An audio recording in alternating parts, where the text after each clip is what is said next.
L'intérêt de l'exercice, c'est que nous fonctionnons avec des législations différentes. Le littoral est pour des raisons physiques et historiques différentes tout au long des 180 km de linéaire lacustre, et que nous avons un corpus de textes, des usages et des pratiques différentes. Mais quel que soit l'endroit du monde où l'on se situe, le Léman a une image unique, une image forte, faite de beauté, de qualité des paysages et de l'environnement. Et c'est cet héritage qu'il nous revient de préserver, d'une part, de faire fructifier, d'autre part, et le dialogue approfondi que vous proposez aujourd'hui nous aidera, j'en suis sûr, dans cette voie.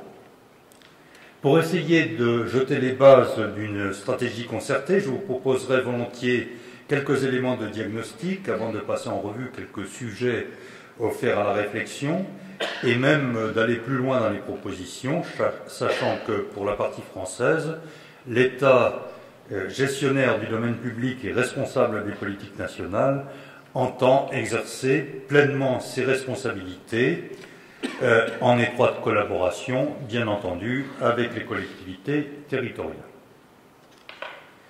Sur le diagnostic, je dirais qu'un peu comme en Suisse, le territoire n'est pas uniforme. Il y a des cœurs urbains denses qui concentrent population, équipement et économie, et un littoral convoité qui concentre la plus forte pression démographique avec une croissance annuelle, une des plus marquées de France, 2,34% d'augmentation annuelle.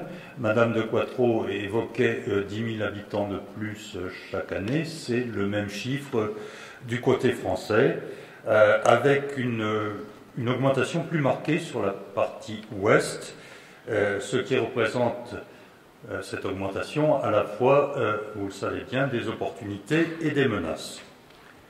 Nous avons un outil, le schéma de cohérence territoriale, schéma qui, comme son nom l'indique, recherche la cohérence des activités humaines, qui organise le territoire. C'est pour le moment notre seul outil de référence et c'est un outil qui va entrer en révision prochainement et donc le fruit de ce colloque ne pourra qu'aider dans ce travail de révision. Profitons de cette occasion pour bien recalculer nos taux de croissance démographique par commune, pour intégrer ce qu'implique le désenclavement routier à venir du Chablais, un désenclavement qui n'est pas si éloigné que ça, le CEVA, l'évolution du nombre des navettes lacustres, pour évoquer cela en matière d'optimisation des infrastructures, et je pense à la décision prise récemment de déplacer l'embarcadère de la CGN de Champs-sur-Léman à Ivoire pour optimiser l'utilisation des espaces au bord du lac.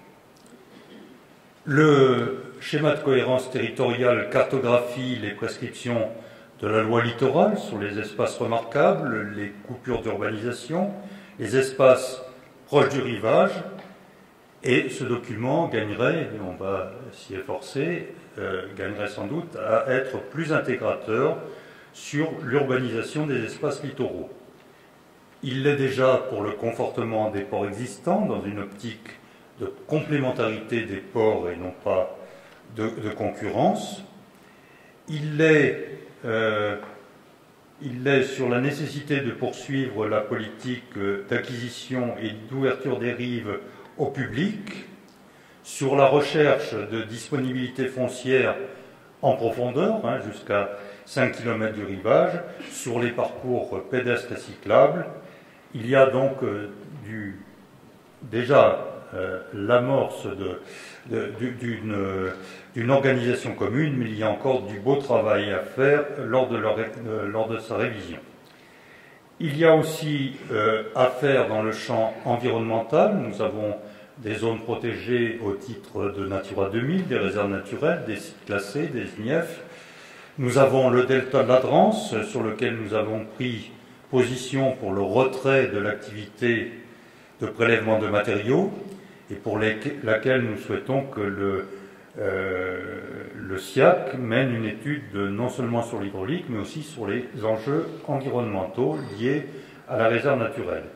Il y a le domaine de Ripaille, il y a le golfe et le domaine de Coudray, qui est un lieu privilégié de protection de la faune, qui est difficilement conciliable avec le développement des activités de loisirs, port ou plage. Il y a les sites de Champs et de Messery, lequel abrite encore, et c'est le seul en Haute-Savoie, la littorelle. Ici également le développement d'infrastructures lourdes de type port à sec ne serait vraisemblablement pas raisonnable. Et à l'est de la Drance, les enjeux environnementaux sont peut-être moins aigus, mais on peut faire effort sur la préservation des boisements naturels. Quant aux rives du Léman, il faut constater que, là aussi je rejoins Madame de Quatreau, 80% du linéaire est altéré, soit une altération tous les 62 mètres, par des enrochements, des pontons, des jetées, des protections, des épis. Et c'est à l'échelle du bassin Rhône-Méditerranée-Corse un des plus mauvais scores, ce qui appelle une véritable stratégie de reconquête et de renaturation. S'agissant des usages du lac, l'offre répond à des demandes variées du public, avec 22 plages du côté français, une servitude de marchepied qui, depuis 2008, permet au public d'accéder aux rives du lac. Bon, ce n'est pas encore tout à fait le cas et il y a des progrès à faire, mais il y a donc cette possibilité légale.